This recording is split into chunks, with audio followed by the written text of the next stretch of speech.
सोच है, इसीलिए जो है वो धर्मनिरपेक्ष शब्द को पहले हटाकर धीरे धीरे धीरे धीरे अपना काम कर रहे हैं, लगातार कर रहे हैं। लेकिन हम जो है कुछ भी समझना नहीं चाहते। हम तो जय भीम का नारा लगाएंगे, जय जय जय जय जय भीम। संघर्षों के आदी हैं क्योंकि हम अम्बेडकरवादी हैं। संविधान को हाथ नहीं लगाने देंगे। संविधान को हाथ लगाया तो हमसे बुरा कोई नहीं होगा, और संविधान तो आधा खत्म भी कर दिया है, पता भी नहीं चला। जय भीम, नमो बुद्ध। साथियों, सरकार चाहती है कि संविधान से समाजवाद और धर्मनिरपेक्ष शब्द जो है हटा दिए जाए। आखिर ये जो सरकार है ये ऐसा क्यों चाहती है, क्या कारण है, और क्या सरकार ऐसा कर सकती है? तो सबसे पहले तो हम ये समझेंगे कि सरकार ऐसा चाहती क्यों है। इसका जवाब है क्योंकि ये सरकार जो है मनुवादी सरकार है। अब ये जो मनुवादी सरकार है, जो खुद एक धर्म पर आधारित सरकार है, यही ये चाहती है कि संविधान से धर्मनिरपेक्ष शब्द जो है हटा दिए जाए। अब धर्मनिरपेक्षता क्या होती है? धर्मनिरपेक्षता होती है कि राज्य का कोई अपना धर्म नहीं होगा, राज्य सभी धर्मों को समान समझेगा और राज्य जो है सभी धर्मों को समान सम्मान देगा। ना तो किसी धर्म को दबाया जाएगा और ना ही किसी धर्म को बढ़ाया जाएगा। मतलब कोई विशेष प्रयास जो है उसको दबाने के लिए या उसको बढ़ाने के लिए नहीं किए जाएंगे। लेकिन हमने क्या देखा है?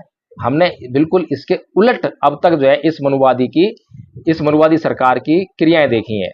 जब कावड़ यात्रा निकलती है तो ऊपर से मुख्यमंत्री जी सरकारी हेलीकॉप्टर का इस्तेमाल करके फूल बरसाते हैं।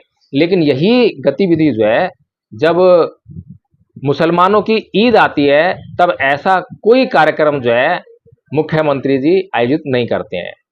बौद्धों की जब बुद्ध पूर्णिमा होती है तब भी मुख्यमंत्री जी ऐसा कोई कार्यक्रम आयोजित नहीं करते हैं, ना प्रधानमंत्री ना मुख्यमंत्री। क्यों? क्योंकि इनको धर्मनिरपेक्षता में बिल्कुल भी विश्वास नहीं है। तो संविधान का उल्लंघन तो ये कर रहे हैं, और जब जब संविधान का उल्लंघन हुआ तो ये जो बहुजन समाज के लोग हैं ये बोलते हैं कि संविधान को हाथ लगाया तो हम आंदोलन करेंगे।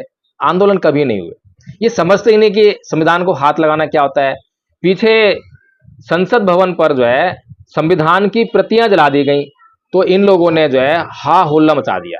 सरकार समझ गई कि ये मूर्ख लोग हैं, ये केवल जो है कागज के टुकड़े को ही संविधान समझते हैं। अरे भाई, 4 संविधान जलाए गए, आप 4 लाख संविधान छाप सकते हो, लेकिन संसद में बैठकर संविधान के प्रावधान बदल दिए गए, धर्मनिरपेक्षता का सारा मूल नाश कर दिया गया। मुख्यमंत्री प्रधानमंत्री जो है कावड़ यात्रा को सपोर्ट कर रहे हैं, किसी अन्य धर्म को कोई सपोर्ट नहीं मिल रहा है।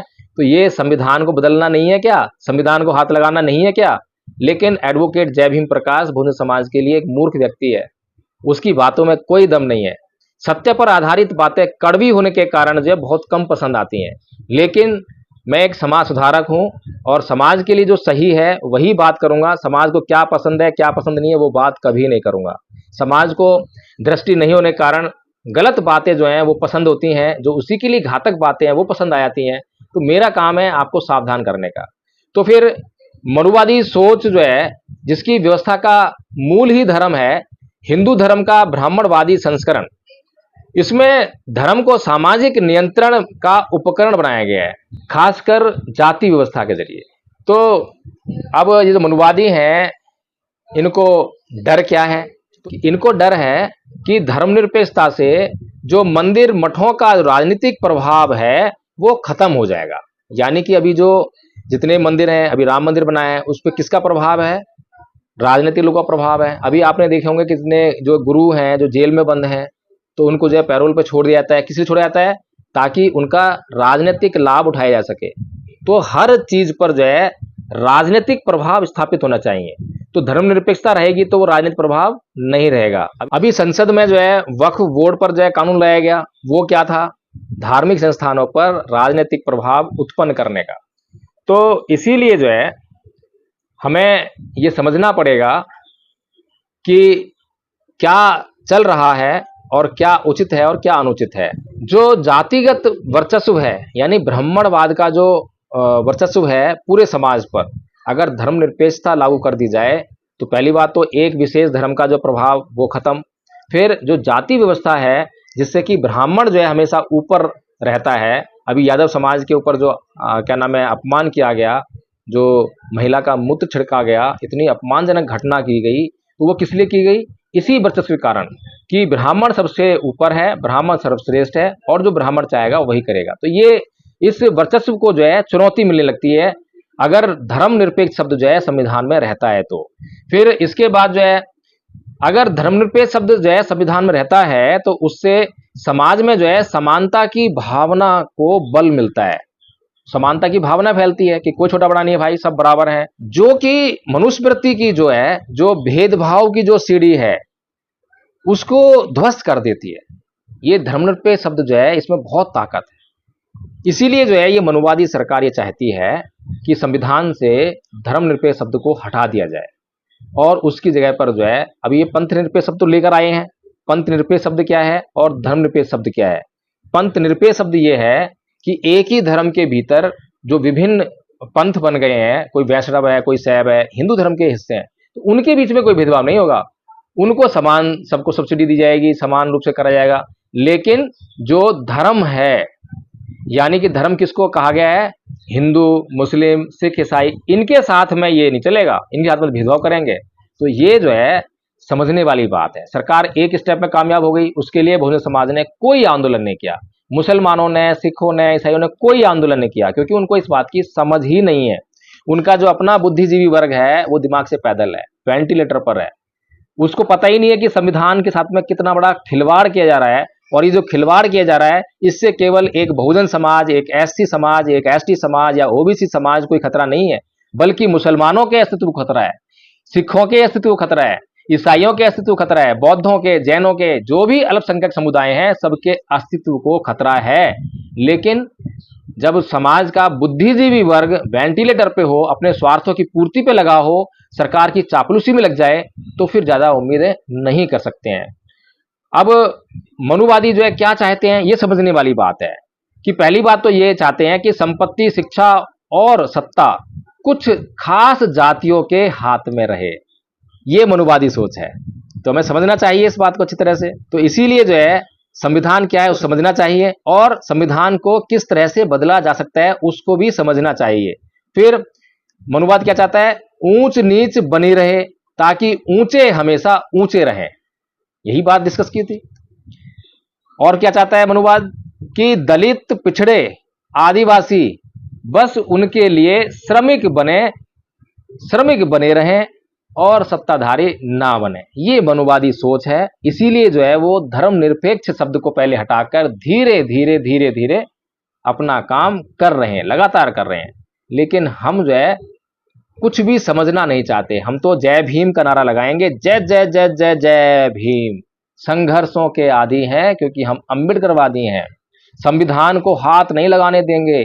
संविधान को हाथ लगाया तो हमसे बुरा कोई नहीं होगा, और संविधान तो आधा खत्म भी कर दिया है, पता भी नहीं चला कितने अधिकार लूट लिए गए। और अब समाजवाद क्या है? समाजवाद है जो देश में संपत्ति है, संसाधन है, उसमें सभी लोगों को उसका बराबर अधिकार मिलना चाहिए।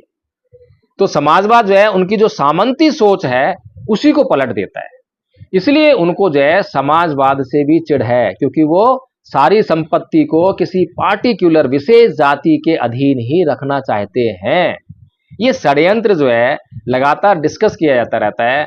आरएसएस की सोच लगातार समाज में चर्चा का विषय बनी रहती है। लेकिन वही बात है कि हम जानबूझ के अपनी आंखें बंद कर लेते हैं और जो हमें अच्छा लगता है, हमें हिंसा करने में बड़ा मजा आता है, हमें किसी की गाली का जवाब गाली से देने में बड़ा मजा आता है, बड़ा आनंद आता है। अरे देखो, उसने एक बात कही थी, मैंने 10 बात कह के उसका मुंह बंद कर दिया। मूंछों पर ताव देना बड़ा मजा आता है और झगड़ने में बड़ा मजा आता है। लेकिन सिस्टम को बदलने में किसी को मजा नहीं आता, क्योंकि सिस्टम को बदलने के लिए बड़ी मेहनत करनी पड़ती है। सिस्टम को बदलने के लिए नारों की जरूरत नहीं है, सिस्टम को बदलने के लिए मूंछों पर ताव देने की जरूरत नहीं है। सिस्टम को बदलने के लिए सबसे पहले शिक्षित होने की जरूरत है, समझदार होने की जरूरत है और लगातार काम करने की जरूरत है, जब सिस्टम बदला जाता है। याद कीजिए परम पूज्य बाबा साहेब डॉक्टर भीमराव अंबेडकर को, जिन्होंने सिस्टम को बदलने के लिए एक पल भी आराम नहीं किया, दिन रात काम किया। पैरों में पीड़ा होती थी, संविधान का बनाने का भार उनके ऊपर था, लेकिन वो जानते थे कि अगर मैंने संविधान का निर्माण नहीं किया तो मेरे लोग जो आजाद नहीं हो पाएंगे। इसीलिए अपने पैर को जो है, जिसमें पीड़ा होती थी, उसको पंखे की पंखुड़ियों में रस्सी बांध के लटका के और वो संविधान का अध्ययन करना, उसको लिखना, उसको बनाने का कार्य करते रहते थे।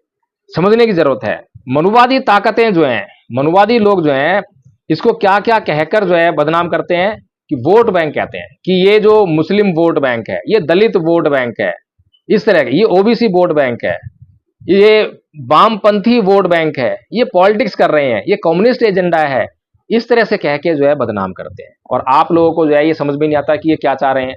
ये वामपंथी क्या होता है, ये लेफ्टिस्ट किसको बोल रहे हैं, क्यों बोल रहे हैं, उनका कसूर क्या है, बुद्ध से क्या चिढ़ है इनको, जो है बुद्ध से क्यों इतना घबराते हैं, कोई मतलब नहीं है। बाबा साहेब से इतनी क्या चिढ़ है, बाबा साहेब क्यों इतनी नफरत करते हैं। अब बाबा साहेब का जो संविधान बाबा साहेब बनाए ऐसे बदलना चाहते हैं। बी एन राव एक नौकर को जो है मालिक बनाने का भी प्रयास कर रहे हैं, बना ही देंगे, क्योंकि वो जो चाहते हैं उसके लिए वो दिन रात काम कर रहे हैं, और जो आप चाहते हो उसके लिए कोई काम ही नहीं कर रहा है। तो इसीलिए जो है आपको ये समझना पड़ेगा कि बहुजन समाज का जो आंदोलन है खाली हवाई आंदोलन नहीं है, इसके लगातार काम करना पड़ेगा।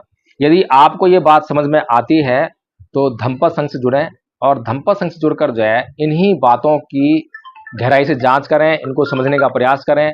जब आप इन बातों को अच्छी तरह से समझ लेंगे, जान लेंगे, और अपने लिए एक अच्छी योजना बना लेंगे, रास्ता तैयार कर लेंगे, तो फिर मंजिल मिली जाएगी, फिर आपके सभी अधिकारों की रक्षा भी हो सकेगी। तो इसीलिए मैं आपसे फिर से विनम्र निवेदन करता हूं कि धम्पा संघ से जुड़ें और इन पर गहनता के साथ में चर्चा करें। जय भीम, नमो साथियों।